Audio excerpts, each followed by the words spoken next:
Morning student. इलेक्ट्रोस्टैट और हम लोग डिस्कस करते हैं इसमें चार्ज।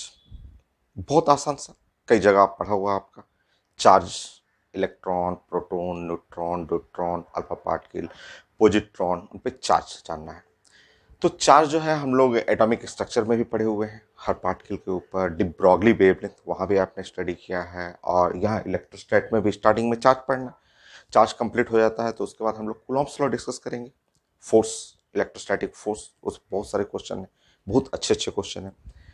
तो चार्ज जो है आगे भी जरूरत पड़ेगा, magnetic field, motion of charge particle in magnetic field. तो फंडामेंटल रिजल्ट है, आपको कई जगह पढ़ा हुआ है और यहाँ हम लोग फिर से रिपीट करते हैं।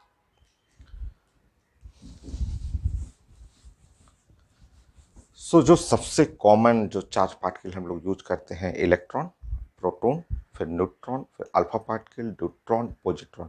तो इनके बारे में थोड़ा थोड़ा इंफॉर्मेशन अब फिर से हम लोग यहाँ पे रिपीट करेंगे। नंबर 1 आप लिख लेंगे electron.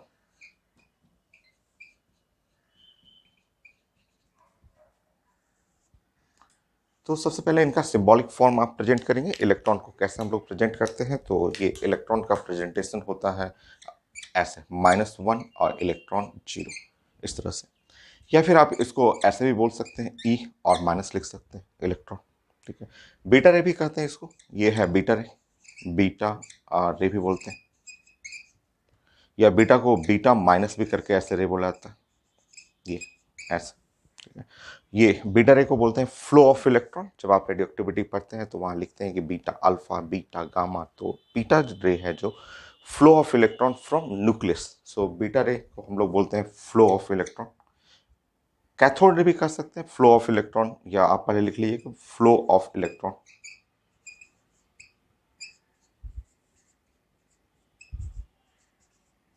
From nucleus.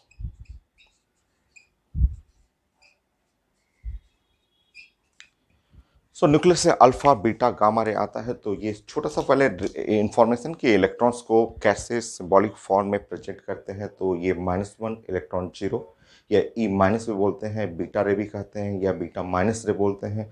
Flow of electron from nucleus, nucleus से इलेक्ट्रॉन का फ्लो है आपका। तो ये है आपका न्यूक्लियस,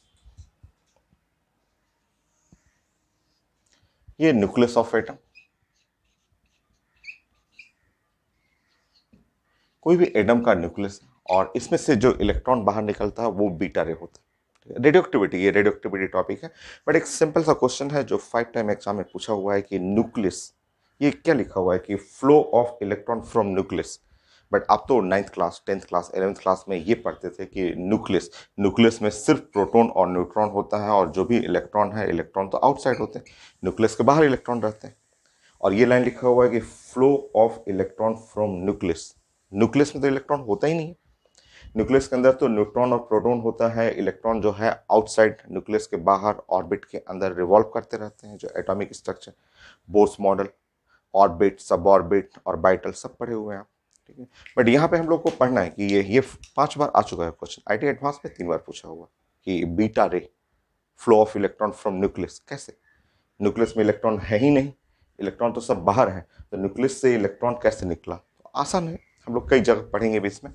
तो ये जो आप हैवी एटम होते हैं, बड़े बड़े एटम, रेडियोएक्टिव एटम, रेडियोएक्टिविटी में कंडीशन हम लोग पढ़ेंगे रेडियोएक्टिव एटम के लिए। बट हैवी एटम, बड़े बड़े जो लेड हुआ, बिस्मथ, उसके बाद जो 83 के बाद पोलोनियम से स्टार्ट होता है रेडियोएक्टिविटी। तो ये जो रेडियोएक्टिव एटम होता है, ये बड़े एटम, न्यूक्लियस ऑफ एटम की जगह ज़्यादा बेटर होगा, हम लोग यहाँ पे लिखेंगे nucleus of radio active atom.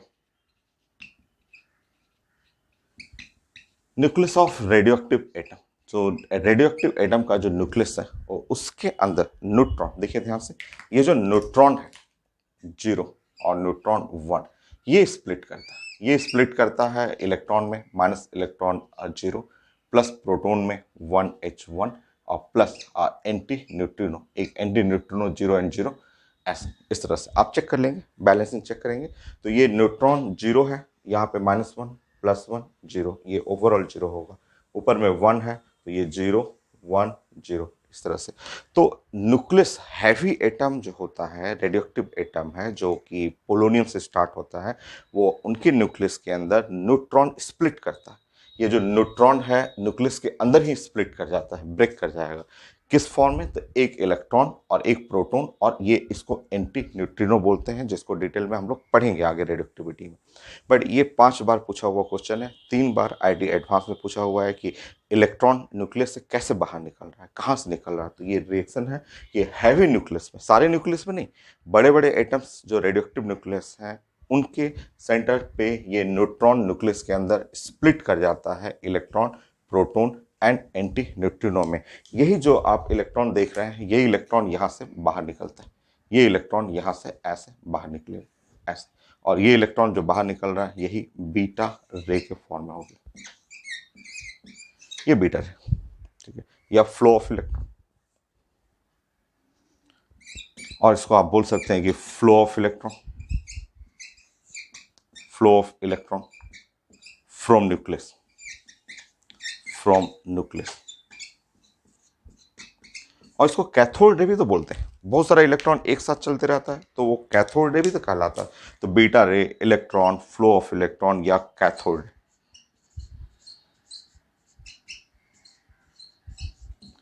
अब इसके लिए हम लोग प्लान करते हैं चार्ज, इलेक्ट्रॉन के लिए चार्ज, इलेक्ट्रॉन के लिए मास, सब आप जानते हैं। जैसे एक बार रिवीजन करते हैं हम लोग।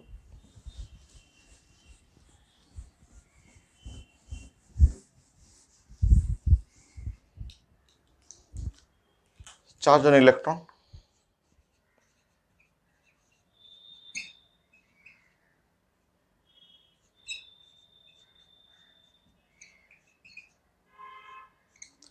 सो चार्ज जो हो जाएगा आपका माइनस ई कर लीजिएगा, नेगेटिव चार्ज होता है तो माइनस ई। इसको आप ब्रेक करेंगे तो माइनस कर लेंगे 1.6 इंटू 10⁻⁻19 कूलॉम।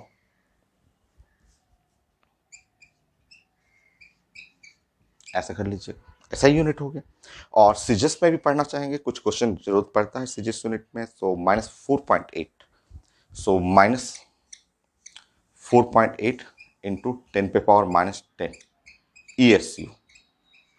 ESU एक सीजिस यूनिट है जिसको इलेक्ट्रोस्टैटिक यूनिट बोलते हैं। ये सीजिस यूनिट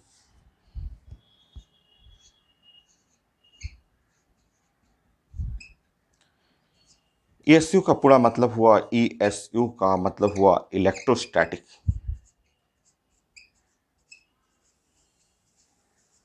तो इलेक्ट्रोस्टैटिक यूनिट ये सीजिस में आता है।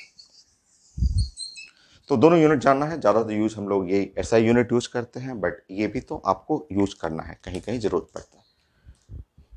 मास कर लीजिए,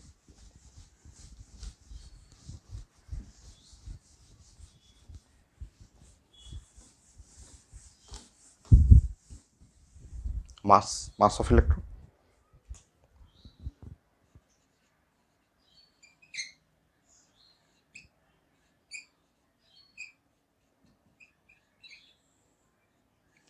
ME। और जो मास ऑफ इलेक्ट्रॉन होता है 9.1, 10⁻31, ऐसे, ये किलोग्राम में हो जाएगा, किलोग्राम ऐसे। ग्राम में चाहिए, वो ऐसा यूनिट हो गया 9.1 10⁻⁻28 ग्राम, ऐसे हो गया। AMU में चाहिए, एटॉमिक मास यूनिट में, तो ऐसे लिख सकते हैं 548 AMU। MU atomic mass unit, या इसको ऐसे भी लोग लिखते हैं, यू करके भी लिखते हैं इसको, कई एग्जाम में ऐसे 0.0000548 यू ऐसे लिखते हैं, यू यू यू का मतलब वही एटॉमिक मास यूनिट, AMU, ये इस यूनिट में। तो ऐसा ही हो गया, ये सीजियस हुआ, और ये केमिस्ट्री वाला यूनिट, एटॉमिक मास यूनिट। तो चार्ज हो गया, मास हो गया, प्रेजेंटेशन हो गया। ऐसे ही प्रोटॉन के लिए प्लानिंग करते हैं, आप सब जानते हैं, बस रिवीजन है।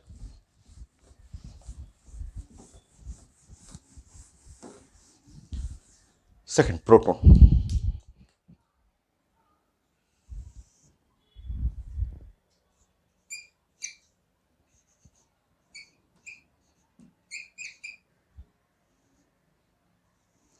सो इसको प्रेजेंट करते हैं, प्रोटॉन का रिप्रेजेंटेशन P से लिखेंगे, P से लिखते हैं, या आप लिखते हैं इसको प्रोटॉन को प्रेजेंट करने के लिए H+ कर लीजिए, ऐसे प्रेजेंटेशन। या प्रोटॉन को प्रेजेंट करने के लिए 1H1 ऐसे प्रेजेंट कर लीजिए, ये प्रोटॉन का प्रेजेंटेशन है। या इसको आप लिखते हैं तो हाइड्रोजन न्यूक्लियस भी लिखते हैं, हाइड्रोजन का न्यूक्लियस। तो यह है प्रेजेंटेशन, प्रोटॉन को इतने तरीके से प्रेजेंट करते हैं, हाइड्रोजन न्यूक्लियस भी बोलते हैं। क्यों? तो आप देख लीजिए यहाँ पे,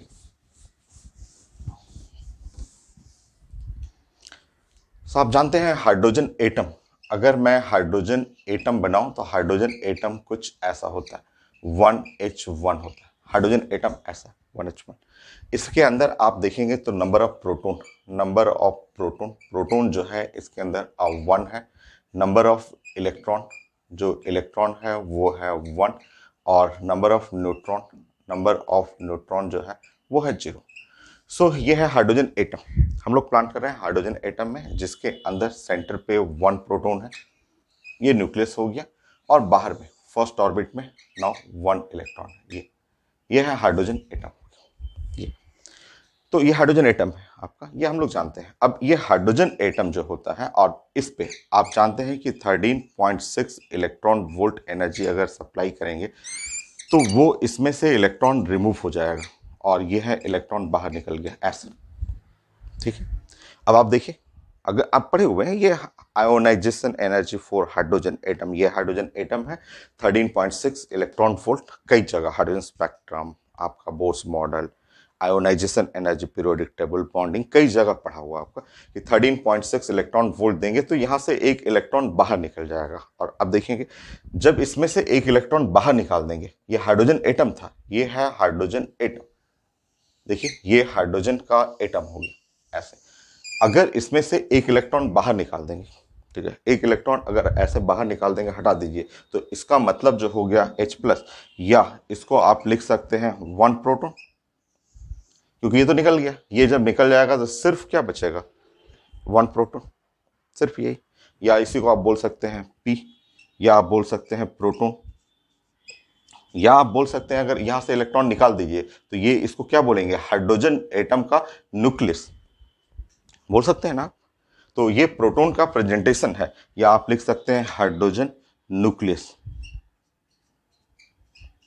तो प्रोटॉन को प्रेजेंट करने का ये तरीका है, ऐसा, ये प्रोटॉन को प्रेजेंट करने का तरीका है, ठीक है, कि ये प्रोटॉन्स जो है उसको प्रेजेंट करने का ये मेथड है कि आप इसको H+ से लिखें, क्योंकि जैसे ही हाइड्रोजन से एक इलेक्ट्रॉन निकाल देंगे तो सिर्फ ये बचेगा, H+ लिखिए, या आप इसके जगह 1 प्रोटॉन कर सकते हैं, क्योंकि ये निकलेगा तो सिर्फ यही बच जाएगा, ये सेंटर का बस पार्ट बचेगा।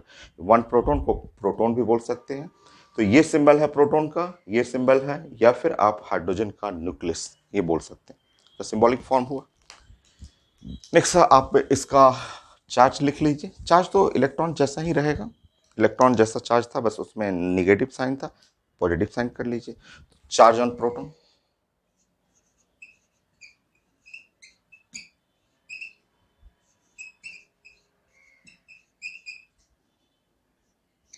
प्लस ई कर लीजिए, 1.6 10⁻⁻19 Coulomb,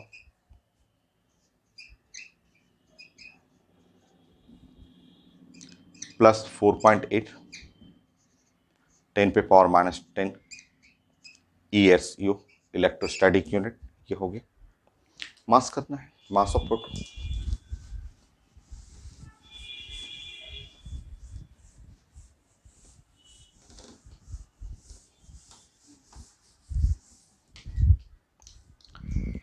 so mass of proton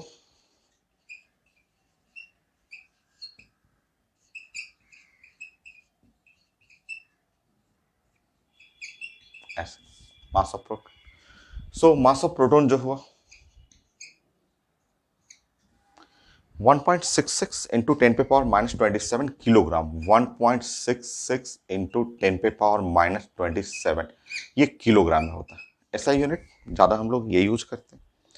आप चाहें तो इसको थोड़ा सा कैलकुलेशन इजी करने के लिए हम लोग 1.66 को 5/3 लिख देते हैं, 5/3 इंटू 10⁻⁻27 किलोग्राम, ऐसे प्रेजेंट कर सकते हैं, ठीक है। किलोग्राम हटा के ग्राम में लिखना होगा, तो मास ऑफ प्रोटॉन 1.66 10⁻⁻24, तो ये है ग्राम, ऐसे लिख सकते हैं इस तरह से।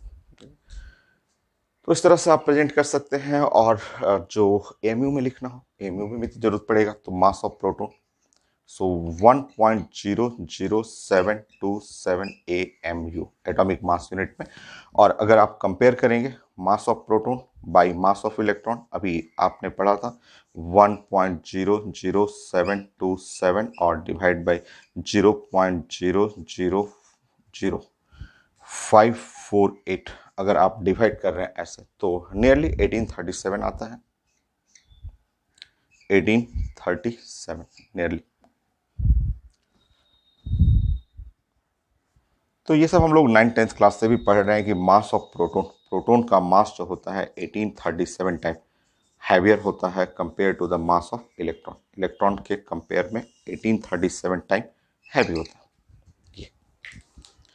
सो इलेक्ट्रॉन हो गया, प्रोटॉन हो गया, नेक्स्ट न्यूट्रॉन। सिंपल, न्यूट्रॉन में तो कोई चार्ज होता नहीं।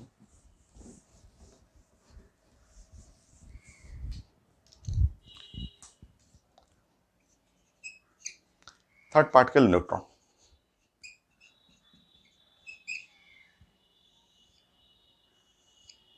सो न्यूट्रॉन को प्रेजेंट करना है n से प्रेजेंट करिए, 0 न्यूट्रॉन 1 ऐसे प्रेजेंट कर सकते हैं न्यूट्रॉन।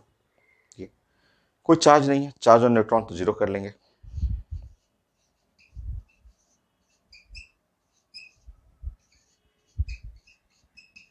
न्यूट्रॉन पे कोई चार्ज नहीं होता। ये mass of neutron nearly same as mass of proton जैसा ही है।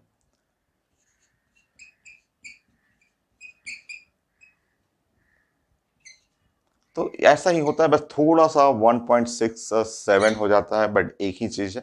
मास ऑफ न्यूट्रॉन ऐसे ही लिख सकते हैं, मास ऑफ न्यूट्रॉन ऐसे लिखना है।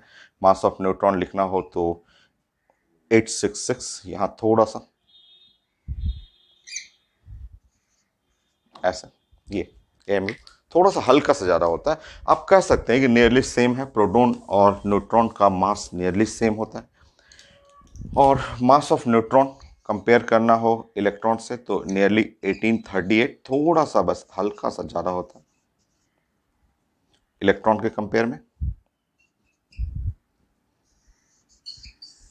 और न्यूट्रॉन का प्रोटॉन से कंपेयर करना हो तो mass of neutron nearly same as mass of proton, ऐसे ये सेम ये।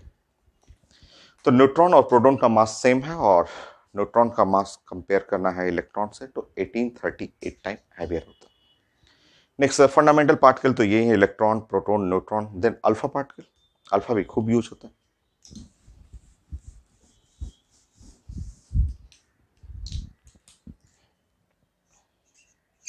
अल्फा पार्टिकल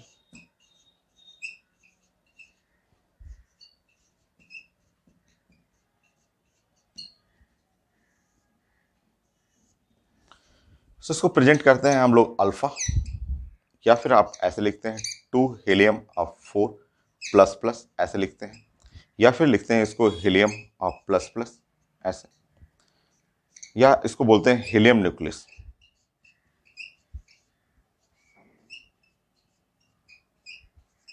हीलियम न्यूक्लियस, ठीक है। तो ये है आपका अल्फा पार्टिकल, अल्फा हुआ, या ऐसे प्रेजेंट कर सकते हैं, या इसको हीलियम न्यूक्लियस बोलते हैं।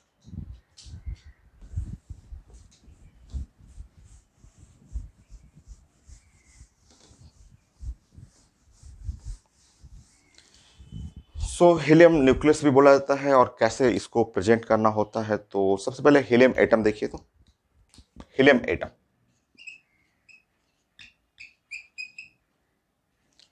अगर हम लोग हीलियम एटम के लिए प्लानिंग करें, 2 हीलियम 4, यह है हीलियम एटम।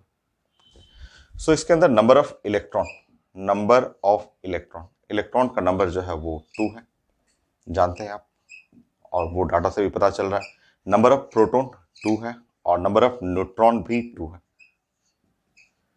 तो ये सब हम लोग 9th-10th में पढ़ते थे कि इलेक्ट्रॉन ये एटॉमिक नंबर, प्रोटॉन भी atomic number, atomic weight minus atomic number होगा नंबर ऑफ न्यूट्रॉन। अब इसका अगर ड्राइंग करेंगे तो आप इसके न्यूक्लियस में 2 प्रोटॉन है, 2 न्यूट्रॉन है, ये इसका न्यूक्लियस हो गया, ठीक है। और इसके फर्स्ट ऑर्बिट में, ये जो ऑर्बिट हुआ, इस ऑर्बिट में 2 इलेक्ट्रॉन, एक इलेक्ट्रॉन यहां बना लीजिए, एक इलेक्ट्रॉन यहां बना लीजिए। यह है हीलियम एटम, ये हीलियम एटम है। हीलियम एटम हुआ यहाँ, ठीक है, ये हीलियम एटम हुआ। ये अल्फा पार्टिकल नहीं है। अब इसमें से हमें 2 इलेक्ट्रॉन निकालना है। जो हीलियम हुआ, हीलियम हीलियम में एनर्जी सप्लाई करना है और एनर्जी सप्लाई कर करके यहाँ से 2 इलेक्ट्रॉन बाहर निकालना है। तो हीलियम जो प्लस प्लस करेंगे और ये दोनों इलेक्ट्रॉन को बाहर निकालना है। ऐसे 2 इलेक्ट्रॉन, ये जो 2 इलेक्ट्रॉन है उसको बाहर निकालना है। तो जब 2 इलेक्ट्रॉन, एक इलेक्ट्रॉन ये है और एक इलेक्ट्रॉन ये है, बाहर निकालने के लिए यहाँ एनर्जी देना पड़ेगा। ये क्योंकि इलेक्ट्रॉन को निकालने के लिए हम लोग एनर्जी जो देते हैं वो आयोनाइजेशन एनर्जी, डेल्टा एच से भी लिख सकते हैं, ठीक है। 2 इलेक्ट्रॉन बाहर निकालना आपको। अब ये जब दोनों इलेक्ट्रॉन बाहर निकाल दीजिएगा तो इसके जगह पे आप लिख सकते हैं कि इसका मतलब ये है 2 प्रोटॉन और 2 न्यूट्रॉन, ऐसे भी लिख सकते हैं।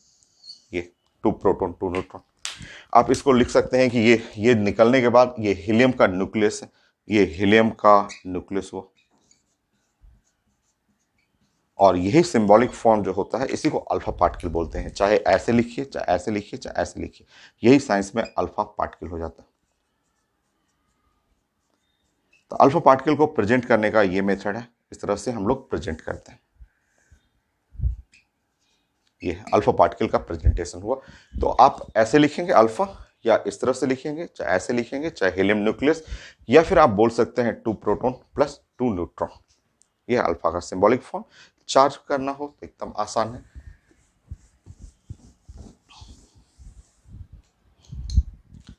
Charge on alpha particle,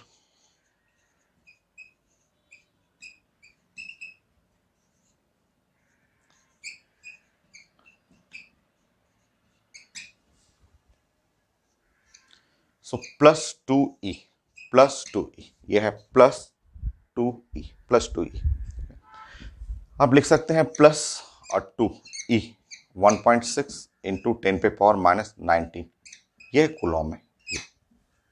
+2, 4.8 into 10⁻⁻10 और ESU लिख सकते हैं। यह है रिजल्ट, ऐसा result.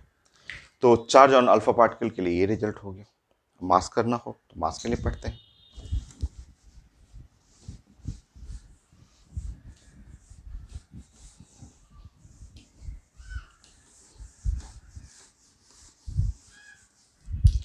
Mass of alpha particle,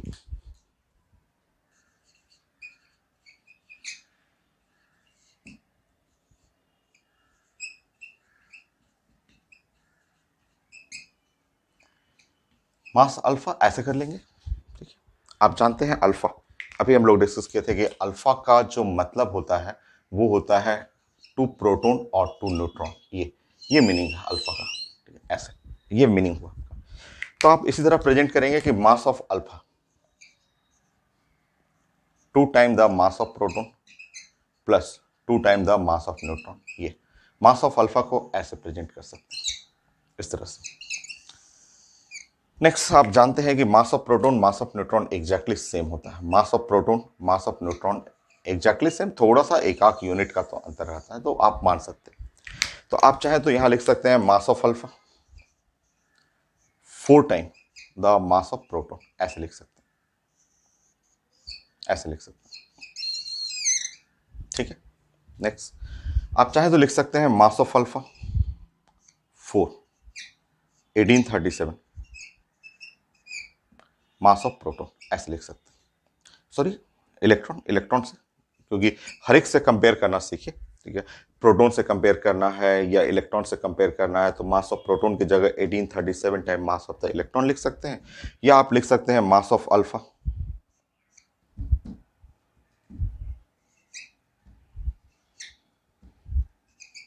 7348 time the mass of electron, ऐसे प्रेजेंट कर सकते हैं,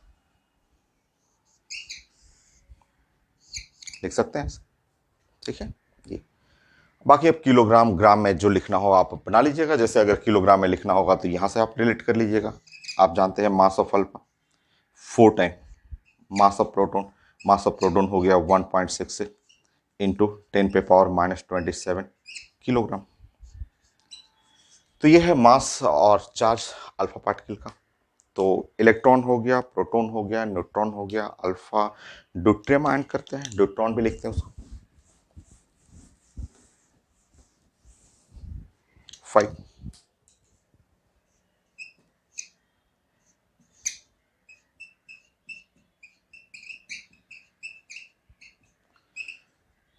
ये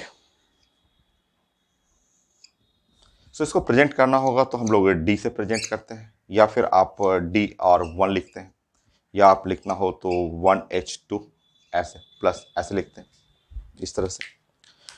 चार्ज पढ़ना हो तो चार्ज तो पता चल रहा है, चार्ज पता चल रहा है कि इसके अंदर जो है एक पॉजिटिव चार्ज है। चार्ज तो ऐसे आप डायरेक्ट लिख सकते हैं, चार्ज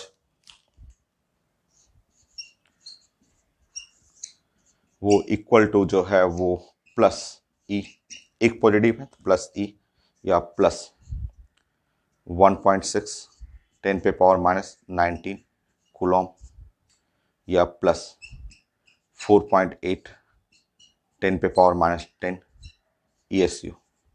ऐसे ये हो गया।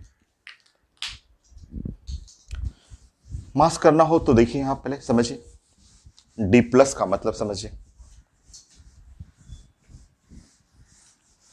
डी प्लस का मीनिंग समझना आपको। जैसे ड्यूट्रॉन हुआ, यह है 1H2 1H2 1H2 का मतलब हुआ यहाँ पे इसके न्यूक्लियस में 1 प्रोटॉन 1 न्यूट्रॉन और बाहर में 1 इलेक्ट्रॉन, ऐसे ये है। So number of electron proton neutron अगर आप इसमें लिखेंगे तो 1 electron 1 proton 1 neutron, clear.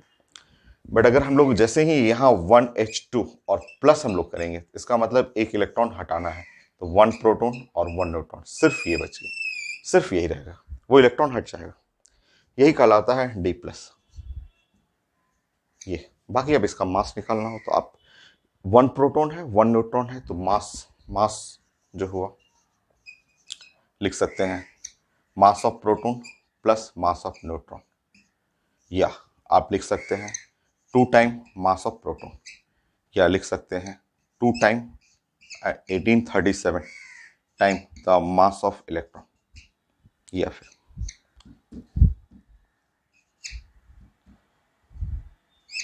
3674 time mass of electron, ऐसे लिख सकते हैं। किलोग्राम में डाटा चाहिए तो आप लिख लीजिएगा, जैसे 2 मास ऑफ प्रोटॉन जानते हैं 1.66 इंटू 10 पे पावर माइनस 27 किलोग्राम, यह रिजल्ट हो गया। सो electron proton neutron alpha deuterium और पॉजिट्रॉन कर लीजिए। 6 पॉजिट्रॉन,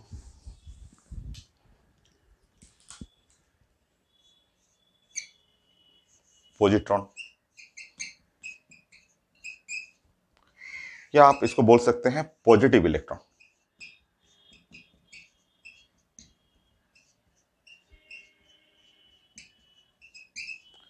पॉजिट्रॉन या पॉजिटिव इलेक्ट्रॉन, ये पॉजिट्रॉन पॉजिटिव इलेक्ट्रॉन रिप्रेजेंट करना होगा तो ऐसे ई प्लस कर लीजिएगा ऐसे, या 1E0 प्लस ऐसे कर लीजिएगा, या आप बीटा प्लस भी कर सकते हैं, बीटा प्लस ऐसे भी बोल सकते हैं।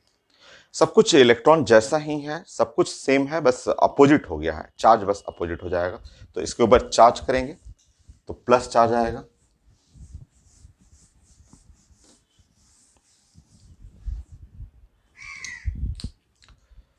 जो चार्ज आ गया वो है plus E plus 1.6 minus 19 Coulomb 4.8 10 पे पावर माइनस 10 ESU, ये है चार्ज। और इसका अगर हमें मास चाहिए तो mass same as electron,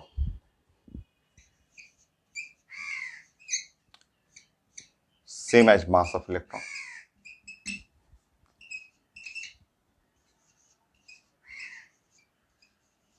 electron charge बस अपोजिट हो जाएगा, पॉजिट्रॉन, इसलिए नाम पड़ा है पॉजिटिव इलेक्ट्रॉन, तो सेम एज इलेक्ट्रॉन। तो सारा डाटा जैसे 9.1 इंटू 10 पे पावर माइनस 31 ये लिखना हो ऐसे लिख लीजिएगा किलोग्राम में, या फिर आप 9.1 10 पे पावर माइनस 28 और आप लिख लेंगे ग्राम में, या फिर आप 0.00548 AMU। तो ये कुछ फंडामेंटल पार्टिकल्स थे जो सबसे ज़्यादा यूज होता है इलेक्ट्रोस्टैट में भी, मैग्नेटिक फील्ड में भी, atomic structure modern physics, modern chemistry में, डी ब्रॉगली वेवलेंथ में भी यूज होता है। तो हम लोग कई जगह पढ़े हुए हैं, कोई नया नहीं था। Next point, 7 point.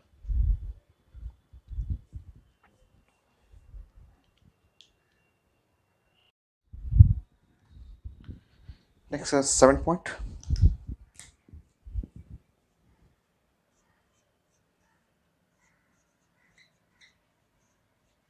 छोटा छोटा पॉइंट चार्ज के लिए।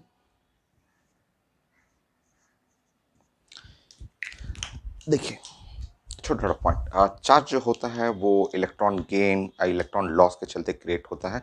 तो आप सिंपल ऐसे ड्राइंग करके ऐसे समझेंगे कि मान लीजिए कि नंबर 1 एक बॉडी है, ठीक है, ऐसे। दूसरा बॉडी है ऐसे। ये है न्यूट्रल, ये न्यूट्रल हो गया, ये भी न्यूट्रल, ऐसा ऐसा, अभी न्यूट्रल, दोनों न्यूट्रल। बट अगर आप एक इलेक्ट्रॉन का ट्रांसफर कर रहे हैं, अगर आप एक इलेक्ट्रॉन का ट्रांसफर कर रहे हैं, सोचिए कि यहां से आपने एक इलेक्ट्रॉन ट्रांसफर कर लिया, एक इलेक्ट्रॉन का यहां से यहां ट्रांसफर कर रहे हैं, ये इलेक्ट्रॉन ट्रांसफर, ठीक है, ये है इलेक्ट्रॉन ट्रांसफर कर रहे हैं।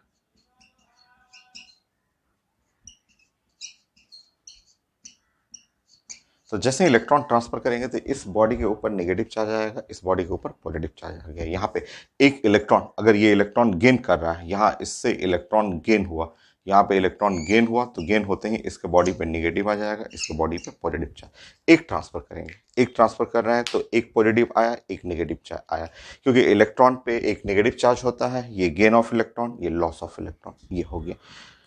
नेक्स्ट, अगर बहुत सारे इलेक्ट्रॉन ट्रांसफर कर रहे हैं, अगर आप ढेर सारा इलेक्ट्रॉन ट्रांसफर कर रहे हैं, सो ये देखिए आप, ये है एक बॉडी है और दूसरा बॉडी है। शुरू में न्यूट्रल था, बट जैसे एक इलेक्ट्रॉन ट्रांसफर किया आपने, इस पे पॉजिटिव चार्ज आया, इस पे नेगेटिव चार्ज आया। बट अगर बहुत सारा इलेक्ट्रॉन, ढेर सारा इलेक्ट्रॉन अगर आप ट्रांसफर कर लेंगे, तो ये है आपका, मान लीजिए एन इलेक्ट्रॉन ट्रांसफर करेंगे, तो इसके बॉडी पे जो आएगा प्लस क्यू चार्ज आ जाएगा और इसके बॉडी पे आ जाएगा माइनस क्यू चार्ज।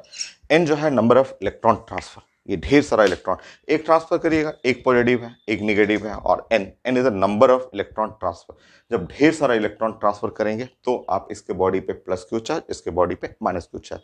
ये लॉस ऑफ इलेक्ट्रॉन है, ये gain of electron, electron gain करेगा तो नेगेटिव चार्ज आ गया। इस तरह हम लोग चार्ज को डिफाइन करते हैं, Q is equal to n e. Q जो है वो एन ई, Q जो हुआ आपका वो डिफाइन करते हैं हम लोग। कहीं चार्ज निकालना होगा तो Q, charge on a body.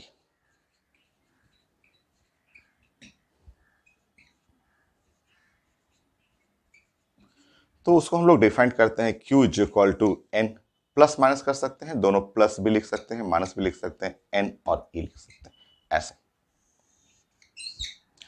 N क्या है? N is the number of electron transfer, ये मैथमेटिकल नंबर है।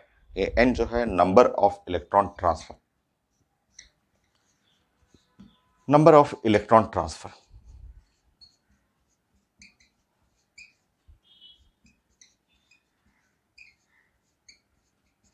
जिसमें एन का value, number of electron transfer 1 2 3 4 5 6 7 ऐसे, ये इलेक्ट्रॉन ट्रांसफर मैथमेटिकल नंबर हुआ।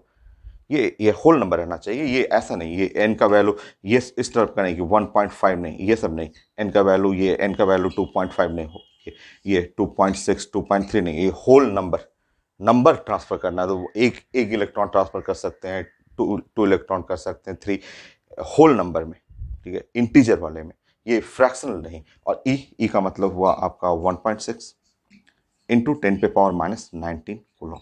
ये है चार्ज के लिए। आपको प्लस चार्ज रहेगा तो उसका मतलब हुआ गेन ऑफ इलेक्ट्रॉन,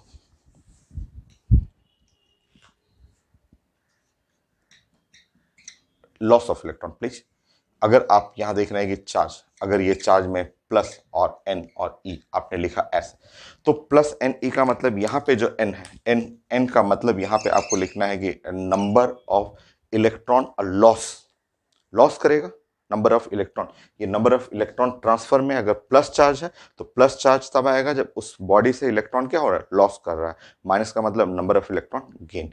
तो ये एन, एन का मतलब हुआ number of electron loss, loss. और अगर ये चार्ज है ऐसे Q is equal to minus रहे ऐसा, तो इसका मतलब होता है नंबर ऑफ इलेक्ट्रॉन गेन।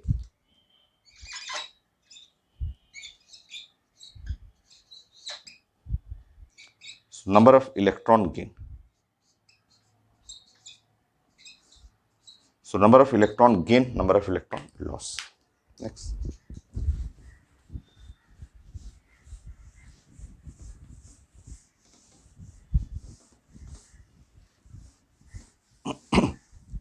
ये नेक्स्ट आपको quantization of charge, quantization of charge में ये होता है सेम यही कॉन्सेप्ट है, क्वांटाइजेशन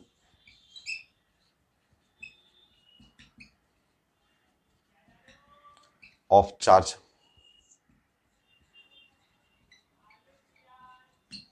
क्वांटाइजेशन ऑफ चार्ज का मतलब Q जो भी है, जो हम लोग लिखते हैं प्लस माइनस एन और ई लिखते हैं, ये ऐसे लिखते हैं Q is equal to plus minus N E. ये तो इसका मतलब होता है चार्ज जो है वो इंटीग्रल मल्टीपल, वो इंटीग्रल मल्टीपल ऑफ ई, ई का इंटीग्रल मल्टीपल है। एन हमेशा इंटीजर नंबर रहेगा, कभी फ्रैक्शन नहीं लेना है। तो charge is an integral multiple of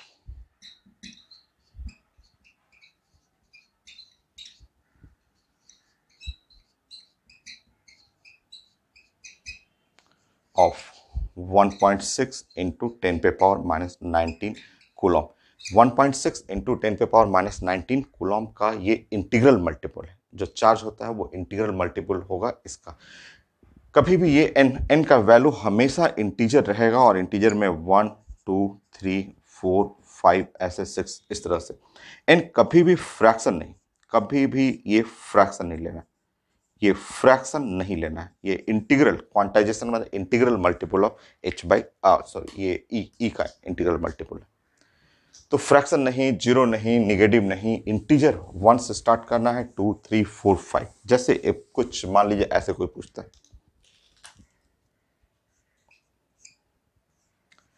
charge on a body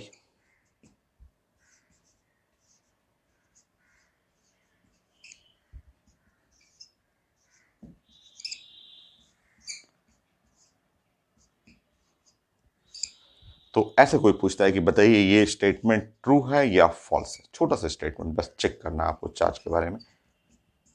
तो कोई बॉडी है, उस बॉडी के ऊपर चार्ज, इतना चार्ज रखा हुआ है कि इस बॉडी के ऊपर 7.2 इंटू 10 पे पावर माइनस 19 कूलम है। इतना चार्ज है किसी बॉडी के ऊपर। तो ये स्टेटमेंट सही है, गलत है स्टेटमेंट। चेक कर लेते हैं। ये रॉन्ग स्टेटमेंट है, फॉल्स है। कैसे, देखिए आप। सो क्यू इज इक्वल टू, ये जो है इंटीग्रल मल्टीपल, ये रूल है साइंस का कि वो इंटीजर होना चाहिए। ठीक है, अब हम लोग रखते हैं Q 7.2 इंटू 10 पे पावर माइनस 19 और ये कूलम है। यहाँ n रहने दीजिए। ये E का वैल्यू 1.6 इंटू 10 पे पावर माइनस 19 ऐसे। नॉट माइनस 19 कट जाएगा, n का वैल्यू जो हो गया 7.2 डिवाइड बाई 1.6। n का वैल्यू ये ऊपर में 72 डिवाइड बाई ये हो गया 60, ये वैल्यू हो गया। नाउ डिवाइड करेंगे तो n का वैल्यू ऑफ 4.5, ये 4.5 नहीं पॉसिबल है। n जो है वो फ्रैक्शन, n जो है वो फ्रैक्शन हो गया, ये पॉसिबल ही नहीं है, ये कभी नहीं हो सकता।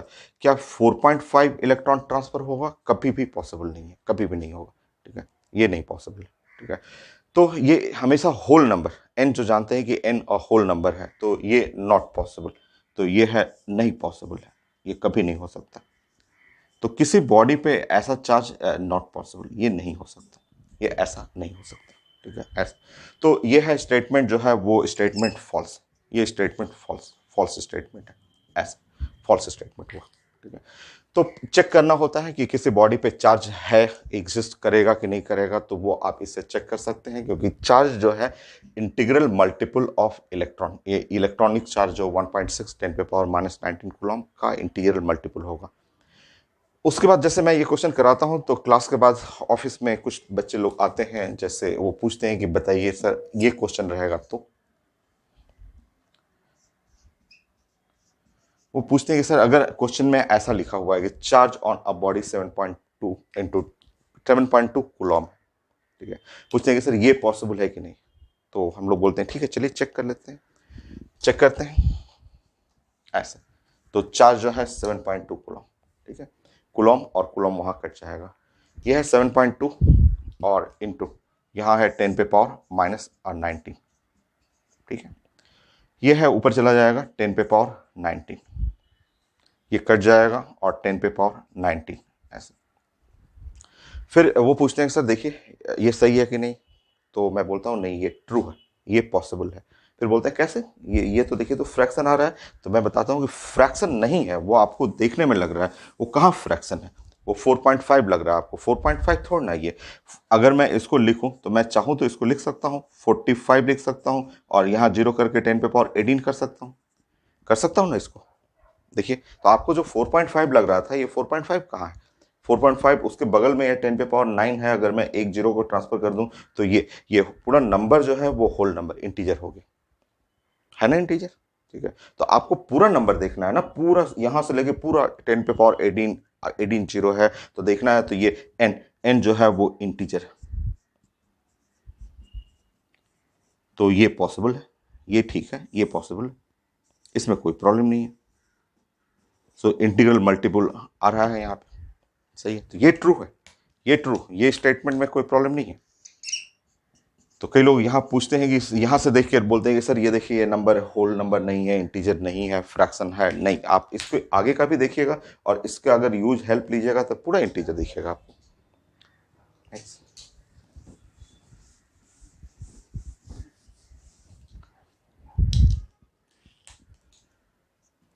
कभी कभी पूछा जाता है कि minimum charge on a body,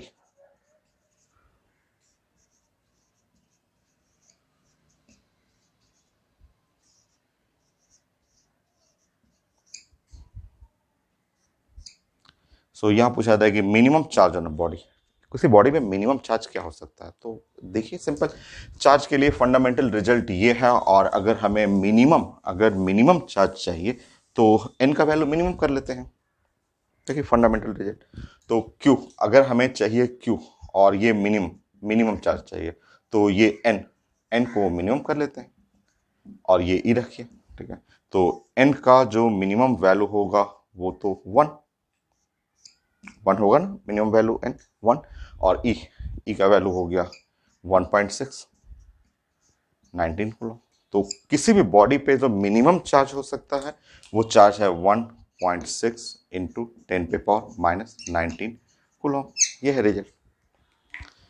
तो चार्ज, पॉजिटिव चार्ज कैसे आया, नेगेटिव चार्ज कैसे आया, इलेक्ट्रॉन के ट्रांसफर होने के चलते, अगर इलेक्ट्रॉन गेन हो रहा है तो नेगेटिव चार्ज, इलेक्ट्रॉन लॉस हुआ तो पॉजिटिव चार्ज, वैल्यू कैसे निकालना है, Q is equal to NE, quantization सीखना है आपको। ये हो गया 7 पॉइंट। नाउ नेक्स्ट 8 पॉइंट में कंजर्वेशन पढ़िए। Conservation of charge,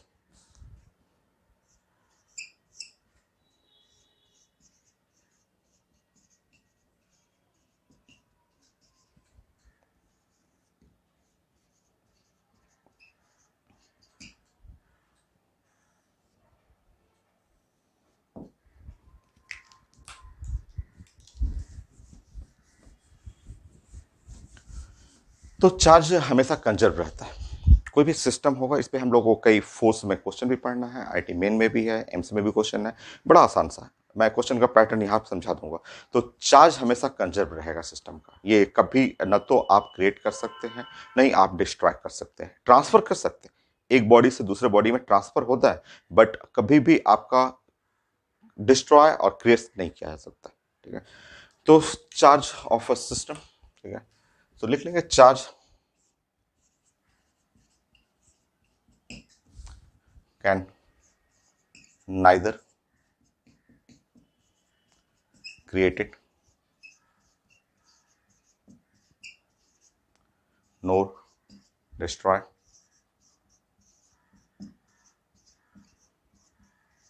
So charge can neither created nor destroyed, but it can be transferred.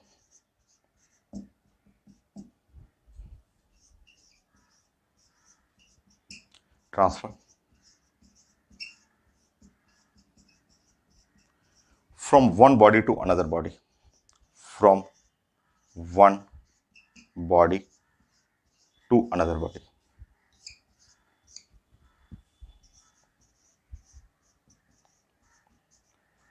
So charge को आप ट्रांसफर कर सकते हैं, ना तो इसको क्रिएट कर सकते हैं ना डिस्ट्रॉय कर सकते हैं। चार्ज कंजर्व रहता है, वो ट्रांसफर कर सकते हैं one body to another body until, तब तक ट्रांसफर करेंगे जब तक कि दोनों बॉडी का पोटेंशियल क्या हो, सेम ना हो जाए।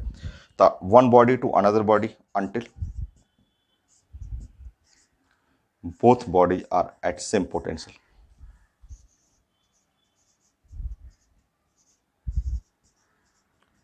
Eight same potential.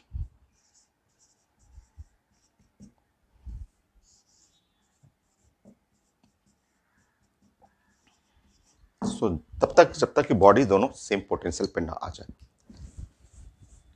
तो ये था रिजल्ट कंजर्वेशन ऑफ चार्ज के लिए कि चार्ज कभी ना तो क्रिएट कर सकते हैं ना आप डिस्ट्रॉय कर सकते हैं। चार्ज हमेशा कंजर्व रहता है। ट्रांसफर कर सकते हैं, एक बॉडी से दूसरे बॉडी में आप ट्रांसफर कर सकते हैं।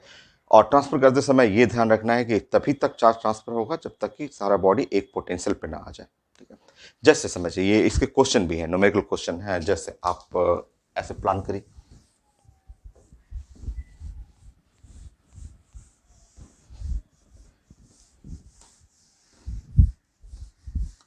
जस्ट समझना है आपको इसलिए कि इसका हमें जरूरत पड़ेगा न्यूमेरिकल बनाते समय। जैसे देखिए एक बॉडी ए है, एक बॉडी है बी है और एक बॉडी सी। ये हम लोग बात कर रहे हैं 3 आइडेंटिकल बॉडी।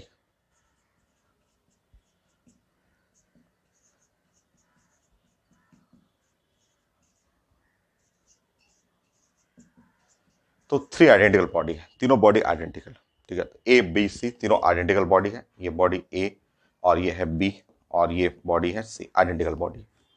और इस पे चार्ज समझिए कि इस पे चार्ज है +10 कूलम है, इस पे चार्ज है +10 कूलम है और ये है अनचार्ज, ये अनचार्ज। ठीक है, ये फर्स्ट ये फिगर है। तो आप देखेंगे यहाँ पे क्यू टोटल, अगर हम लोग इन तीनों सिस्टम के लिए बात करेंगे तो क्यू टोटल चार्ज जो हुआ ये आपका 10 10 0 तो 20 कूलम। ठीक, ऐसे। अब क्वेश्चन आता है, क्वेश्चन बोलता है कि देखिए ऐसा करिए कि इसको, ये जो है बॉडी को ले जाइए, इसको ले जाइए और इससे टच कराइए। ठीक है, इसको छूना है, इसको ले जाके इसको टच कराना है और टच करा के तुरंत हटा भी लीजिए, टच करा के हटा लीजिए, तुरंत हटा लीजिए। तो एक बॉडी को उठाना है, अनचार्ज है, आइडेंटिकल है, तीनों आइडेंटिकल है, तो इसको लेके जाना है, इससे टच कराना है, हटा लेना है। ये इसका जरूरत पड़ेगा आगे जब फोर्स कैलकुलेट करेंगे ना, इसका जरूरत पड़ता है। तो इसको डिस्टर्ब मत करिए। देखिए बी को तो डिस्टर्ब नहीं करना। ठीक है, ऐसा ये ए है, ये बी है और सी है, ये तो बी को डिस्टर्ब नहीं करना है, बी को तो छूना भी नहीं हम लोग को, तो इसको एज इट इज छोड़ दीजिए। ये +10 कूलम है।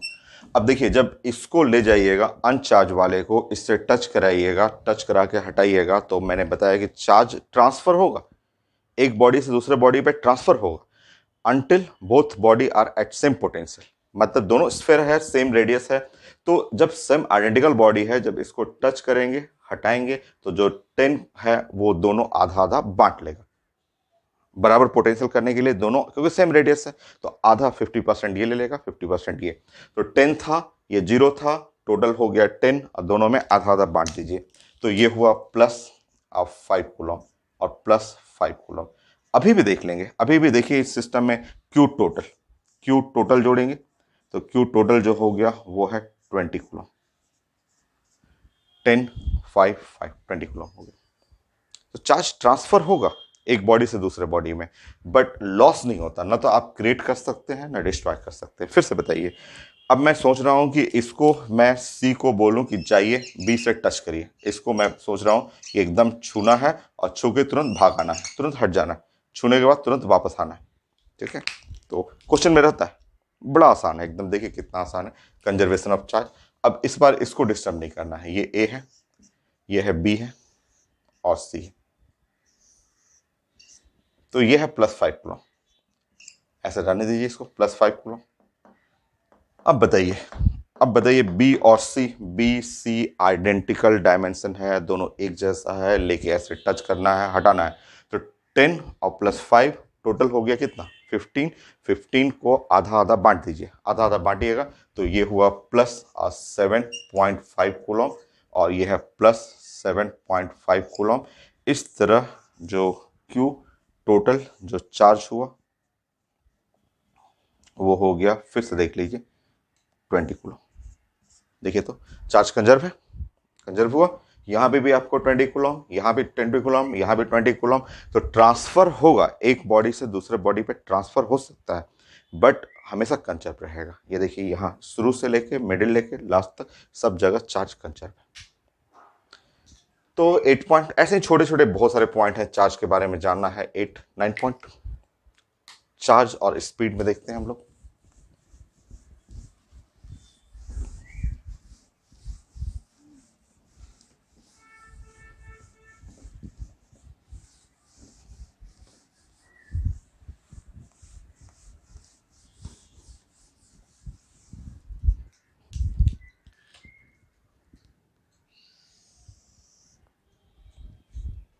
नाइन पॉइंट छोटा छोटा रिजल्ट कि चार्ज जो है वो not depend on speed of body. ठीक है, चार्ज स्पीड पे डिपेंड नहीं करता है, मास जबकि डिपेंड करता है। तो charge on a body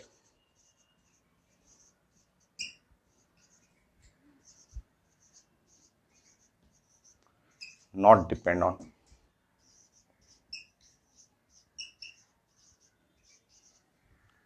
the speed of body,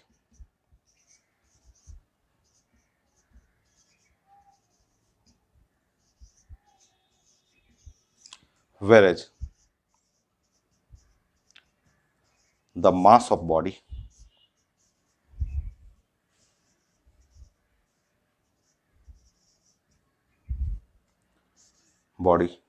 depend on the speed of body।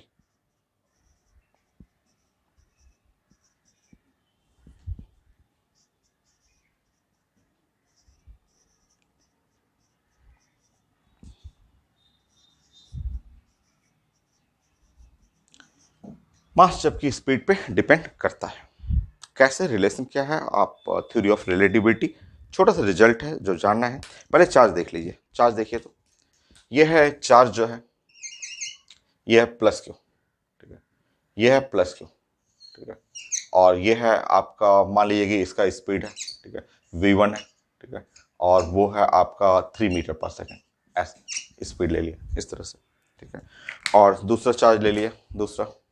ठीक है, और इस बार स्पीड मैंने इसी का स्पीड v2 कर दिया, v2, और ये है 3 × 10⁸ और मीटर पर सेकेंड, बहुत हाई स्पीड से कर दिया। ठीक है, सेम बॉडी है, सेम बॉडी, मान लीजिए एक बॉडी ए है और ये भी बॉडी ए है, ये भी बॉडी ए ही है आपका, और दोनों का जस्ट चार्ज जो है, तो ये ध्यान रखना है कि चार्ज जो है दोनों पे एक जैसा है तो सेम रहेगा, वो स्पीड पे डिपेंड नहीं करता है। एक स्लो स्पीड है, एक फास्ट स्पीड है, देख रहे हैं यहाँ पे स्पीड जो है ये स्लो है, ये स्पीड जो है वो स्लो स्पीड चल रहा है, बट यहाँ स्पीड जो है बहुत फास्ट स्पीड है, फिर भी चार्ज जो है वो हमेशा सेम रहेगा।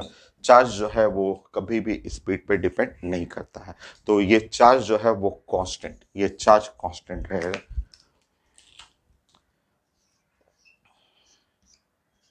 कांस्टेंट, या फिर और it not depend on speed,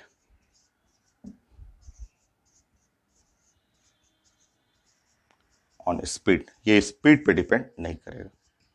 तो कांस्टेंट है या डिपेंड नहीं करता, स्पीड पे कभी भी डिपेंड नहीं करेगा। मास जबकि होता है, मास डिपेंड करता है।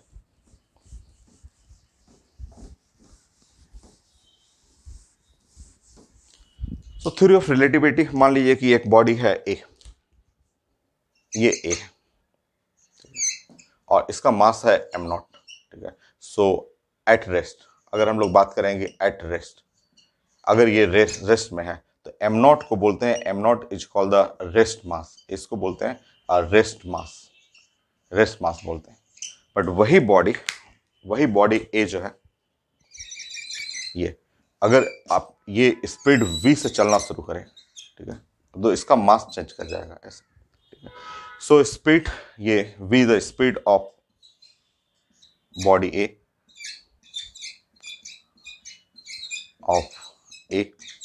का स्पीड है ये, तो ये जो मास होता है ये डिपेंड करता है m0 under root 1 minus v square by c square. ये रिलेशन है थ्योरी ऑफ रिलेटिविटी कि मास जो है वो डिपेंड करता है स्पीड पे। देखिए ये मास जो है वो स्पीड पे डिपेंड कर रहा है, तो m0 इज रेस्ट मास। अगर स्पीड जीरो करके देख लीजिए, इफ स्पीड जीरो, अगर आप रिलेशन में देख लीजिए, if speed is equal to zero, अगर स्पीड को जीरो कर देंगे, यहाँ स्पीड जीरो करेंगे, ये नीचे का टर्म 1 हो जाएगा, then m is equal to m0, mass जो है वो रेस्ट मास के बराबर हो जाएगा अगर स्पीड जीरो कर रहे हैं तो। ऐसे चेक करिए ऐसे। और c जो है इसके अंदर स्पीड ऑफ लाइट है,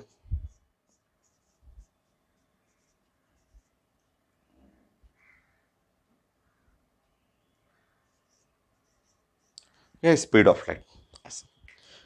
तो कोई भी बॉडी का जो चार्ज है वो कांस्टेंट होता है, ये हाई स्पीड है, ये स्लो स्पीड है, या रेस्ट में भी रहेगा, तो चार्ज कभी भी स्पीड पे डिपेंड नहीं करता है। बट मास जो है वो स्पीड के ऊपर डिपेंड करता है, और ये फंक्शन है relation between mass and speed of the block. ये 9 हो गया। 10 पॉइंट में चार्ज के बारे में हम लोग थोड़ा यूनिट डायमेंशन पढ़ लेते हैं। तो छोटे छोटे पॉइंट पढ़ना है चार्ज के लिए।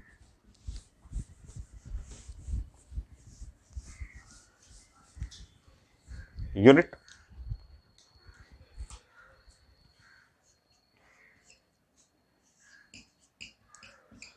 Unit and dimension of charge.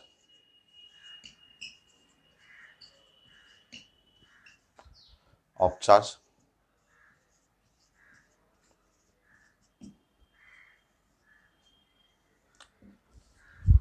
So Coulomb हो गया, और फंडामेंटल तो नहीं है कुलॉम, एक तो रिलेशन जानते हैं, Q is equal to NE हो गया।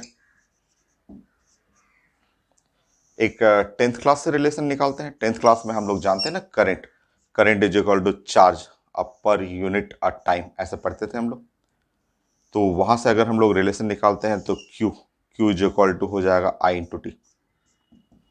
ये इसको यूज करते हैं, एम्पियर इंटू सेकेंड। तो यूनिट ऑफ चार्ज एक तो कुलॉम है, कुलॉम ऐसा यूनिट, या इसको एम्पियर इंटू सेकेंड कर सकते हैं। Unit of charge Coulomb, Coulomb को C से भी लिखते हैं, या आप इसको यहां से लिख सकते हैं, current ampere into second.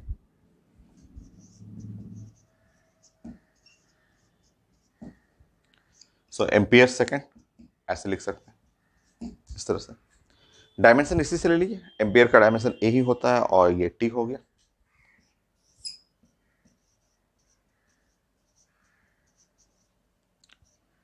So A T ऐसे। चार्ज, ये स्केलर क्वांटिटी है, ये स्केलर क्वांटिटी।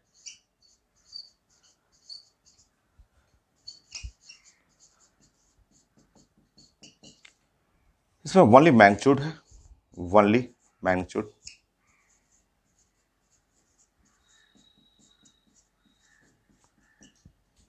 Next point,